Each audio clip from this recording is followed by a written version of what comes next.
ओम नमः शिवाय। जिस प्रकार इस ब्रह्मांड का न कोई अंत है और न ही कोई शुरुआत, उसी प्रकार शिव अनादि हैं। संपूर्ण ब्रह्मांड शिव के अंदर समाया हुआ है। आइए श्रवण करते हैं सोमवार व्रत कथा। प्राचीन काल की बात है। एक नगर में एक बहुत धनवान साहूकार रहता था, जिसके घर में धन की कमी नहीं थी, परंतु उसको एक बहुत बड़ा दुख था कि उसके कोई पुत्र नहीं था। वह इसी चिंता में दिन रात लगा रहता था। वह पुत्र की कामना के लिए प्रत्येक सोमवार को शिव जी का व्रत और पूजन किया करता था तथा सायंकाल को शिव मंदिर में जाकर शिव जी के सामने दीपक जलाया करता था। उसके इस भक्ति भाव को देखकर एक समय पार्वती जी ने शिव जी महाराज से कहा कि महाराज, यह साहूकार आपका अनन्य भक्त है और सदैव आपका व्रत और पूजन बड़ी श्रद्धा से करता है।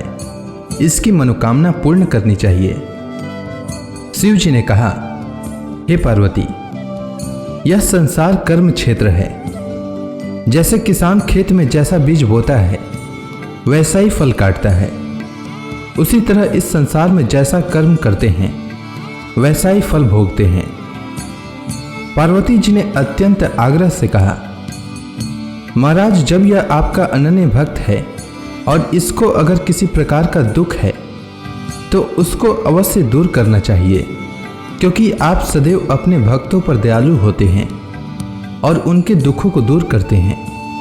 यदि आप ऐसा नहीं करेंगे तो मनुष्य आपकी सेवा तथा व्रत क्यों करेंगे।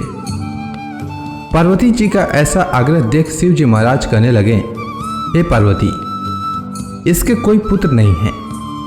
इसी चिंता में यह अति दुखी रहता है। इसके भाग्य में पुत्र न होने पर भी इसको मैं पुत्र प्राप्ति का वर देता हूँ, परंतु यह पुत्र केवल 12 वर्ष तक जीवित रहेगा।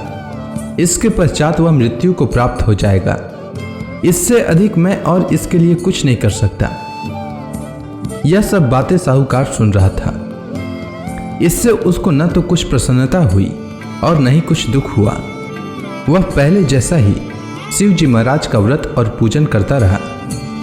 कुछ काल व्यतीत हो जाने पर साहूकार की स्त्री गर्भवती हुई और 10वें महीने में उसके गर्भ से अति सुंदर पुत्र की प्राप्ति हुई। साहूकार के घर में बहुत खुशी मनाई गई, परंतु साहूकार ने उसकी केवल 12 वर्ष की आयु जानकर अधिक प्रसन्नता प्रकट न की और न ही किसी को भेद ही बताया। जब वह बालक 11 वर्ष का हो गया तो उस बालक की माता ने उसके पिता से विवाह आदि के लिए कहा, तो वह साहूकार कहने लगा कि अभी मैं इसका विवाह नहीं करूंगा, अपने पुत्र को काशी जी पढ़ने के लिए भेजूंगा। फिर साहूकार ने अपने साले अर्थात बालक के मामा को बुला करके उसको बहुत सा धन देकर कहा, तुम मेरे बालक को काशी जी पढ़ने के लिए ले जाओ और रास्ते में जिस स्थान पर भी जाओ यज्ञ तथा ब्राह्मणों को भोजन कराते जाओ। वह दोनों मामा भांजे यज्ञ करते और ब्राह्मणों को भोजन कराते जा रहे थे। रास्ते में उनको एक शहर पड़ा। उस शहर में राजा की कन्या का विवाह हो रहा था। दूसरे राजा का लड़का जो विवाह कराने के लिए बारात लेकर आया था, वह एक आंख से काना था। उसके माता पिता को इस बात को लेकर बड़ी चिंता थी कि कहीं वर को देखकर कन्या के माता पिता विवाह में किसी प्रकार की अड़चन पैदा न कर दें। इस कारण जब उसने अति सुंदर सेठ के लड़के को देखा तो मन में विचार किया कि क्यों न दरवाजे के समय इस लड़के से वर का काम चलाया जाए। ऐसा विचार कर वर के पिता ने उस लड़के और मामा से बात की तो वे राजी हो गए। फिर उस लड़के को वर के कपड़े पहनाकर तथा घोड़ी पर चढ़ाकर दरवाजे पर ले गए और सब कार्य प्रसन्नता से पूर्ण हो गया। फिर वर के पिता ने सोचा कि यदि विवाह कार्य भी इसी लड़के से करा लिया जाए तो क्या बुराई है। ऐसा विचार कर लड़के और उसके मामा से कहा, यदि आप फेरों का काम और कन्यादान के काम को भी करा दें तो आपकी बड़ी कृपा होगी और मैं इसके बदले में आपको बहुत कुछ धन दूंगा। तो उन्होंने स्वीकार कर लिया और विवाह कार्य भी बहुत अच्छी तरह से संपन्न हो गया। परंतु जिस समय लड़का जाने लगा तो उसने राजकुमारी की चुंदड़ी के पल्ले पर लिख दिया कि तेरा विवाह तो मेरे साथ हुआ है, परंतु जिस राजकुमार के साथ तुमको भेजेंगे वह एक आंख से काना है और मैं काशी जी पढ़ने जा रहा हूँ। लड़के के जाने के पश्चात उस राजकुमारी ने जब अपनी चुंदड़ी पर ऐसा लिखा हुआ पाया तो उसने राजकुमार के साथ जाने से मना कर दिया और कहा कि वह मेरा पति नहीं है, मेरा विवाह इसके साथ नहीं हुआ है, वह तो काशी जी पढ़ने के लिए गया है। राजकुमारी के माता पिता ने अपनी कन्या को विदा नहीं किया और बारात वापस चली गई। उधर सेठ का लड़का और उसका मामा काशी जी पहुंच गए। वहां जाकर उन्होंने यज्ञ करना और लड़के ने पढ़ना शुरू कर दिया। जब लड़के की आयु 12 वर्ष की हो गई तो उस दिन उन्होंने यज्ञ रचा रखा था कि लड़के ने अपने मामा से कहा कि मामा जी आज मेरी तबीयत कुछ ठीक नहीं है। तब मामा ने कहा कि अंदर जाओ और सो जाओ। लड़का अंदर जाकर सो गया और थोड़ी देर में उसके प्राण निकल गए। जब उसके मामा ने आकर देखा कि वह मुर्दा पड़ा है तो उसको बड़ा दुख हुआ और उसने सोचा कि अगर मैं अभी रोना पीटना मचा दूंगा तो यज्ञ का कार्य अधूरा रह जाएगा। अतः उसने जल्दी से यज्ञ का कार्य समाप्त कर ब्राह्मणों के जाने के बाद रोना पीटना आरंभ किया। संयोगवश उसी समय शिव पार्वती जी उधर से जा रहे थे। जब उन्होंने जोर जोर से रोने की आवाज़ सुनी तो पार्वती जी कहने लगी कि महाराज कोई दुखिया रो रहा है, उसके कष्ट को दूर कीजिए। जब शिव पार्वती ने पास जाकर देखा तो वहाँ एक लड़का मुर्दा पड़ा था।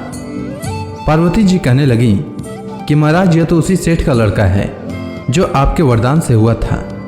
हे महाराज, इस बालक को और आयु दीजिए, नहीं तो इसके माता पिता तड़प तड़प कर मर जाएंगे। पार्वती जी के बार बार आग्रह करने पर शिव जी ने उसको जीवन वरदान दिया और शिव जी महाराज की कृपा से लड़का जीवित हो गया। शिव जी और पार्वती जी कैलाश पर्वत पर चले गए। तब वह लड़का और मामा उसी प्रकार यज्ञ करते तथा ब्राह्मणों को भोजन कराते हुए अपने घर की ओर चल पड़े। रास्ते में उसी शहर में आए जहां उसका विवाह हुआ था। वहां पर आकर उन्होंने यज्ञ आरंभ कर दिया तो उस लड़के के ससुर ने उसको पहचान लिया और अपने महल में ले जाकर उसकी बड़ी खातिर की। साथ ही बहुत से दास दासियों सहित आदरपूर्वक लड़की और जमाई को विदा किया। जब वह अपने शहर के निकट आए तो मामा ने कहा कि मैं पहले तुम्हारे घर जाकर खबर कर देता हूँ। जब उस लड़के का मामा घर पहुंचा तो लड़के के माता पिता घर की छत पर बैठे थे और यह प्रण कर रखा था कि यदि हमारा पुत्र सकुशल लौट आया तो हम राजी खुशी नीचे आ जाएंगे, नहीं तो छत से गिरकर अपने प्राण खो देंगे। इतने में उस लड़के के मामा ने आकर यह समाचार दिया कि आपका पुत्र आ गया है, तो उनको विश्वास नहीं हुआ। तब उसके मामा ने शपथ पूर्वक कहा कि आपका पुत्र अपनी स्त्री के साथ बहुत सारा धन लेकर आया है। तो सेठ ने आनंद के साथ उसका स्वागत किया और बड़ी प्रसन्नता के साथ रहने लगे। इसी प्रकार से जो कोई भी सोमवार के व्रत को धारण करता है अथवा इस कथा को पढ़ता या सुनता है उसकी समस्त मनोकामनाएं पूर्ण होती है। उम्मीद है आपको सोमवार व्रत की कथा अच्छी लगी होगी। अगर आपको यह वीडियो अच्छी लगी हो तो कमेंट सेक्शन में ओम नमः शिवाय लिखना न भूलें। धन्यवाद।